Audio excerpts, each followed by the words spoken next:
Welcome everybody. If you are searching as to a reason why you need air condition maintenance, well then look no further. I've got all the information for you and I'm going to go over it right now. I'm Corbin of the World of HVAC. Welcome to the channel.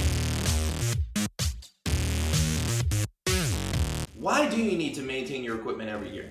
I'll make it real simple because it will break down if you don't. Your air conditioning system is made up of a bunch of components that need to be in the best shape possible for proper operation in the heating and cooling modes. Starting off with the big one, airflow. The biggest part of air conditioning is air.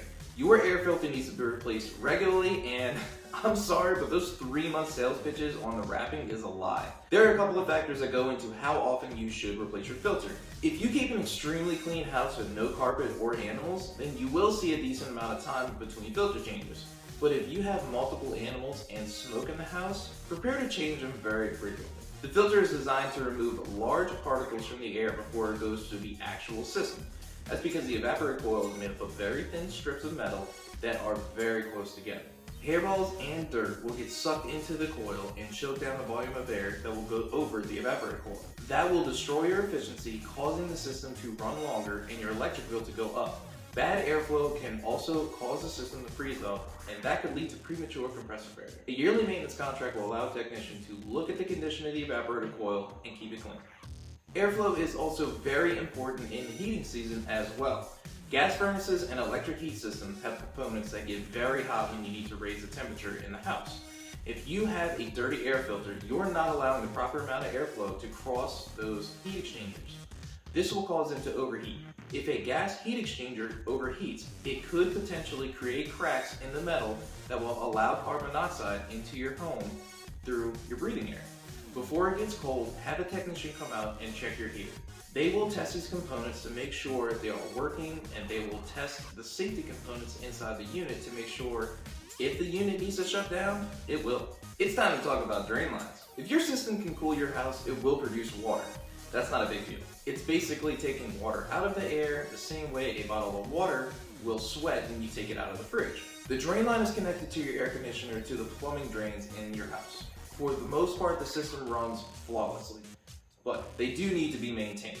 That drain line always has cold water in a dark environment, which is the perfect place for algae to build up. After a while, the algae will build up and completely block the flow of water through the pipe. Flushing that line out every 6 months will keep the system from shutting down or water leaking onto your ceiling. And trust me, any maintenance program is way cheaper than replacing a ceiling. Your outdoor unit needs a good clean. It doesn't matter if it's a year old or 10 years old. They get dirty. The outdoor unit moves a ton of air when it runs, and that means it sucks up a lot of dirt and debris. If you look through the louvers, you will see the coil. Best case scenario, you can see through to the other side. During the summer especially, that coil will get caked up with dirt, grass, and even dryer lint. Hopefully your dryer exhaust is not pointed at the condenser. The more debris impacting the outside coil, the rougher it will run until eventually it shuts down from overheating. Dirty coils equal less efficiency, so keep them clean if you don't want to pay a higher electric bill. My recommendation is to have the condenser cleaned before the summer months and a heat pump unit cleaned before the summer and winter, since it will run in the heating mode as well. Let's talk about electrical components. There are a few components that need to be checked regularly for wear and tear. Your outdoor unit will most likely have a contactor and a capacitor. These components do not last forever. Don't let anyone tell you that. And they will fail multiple times before your warranty is up. Honestly, that's not a big deal.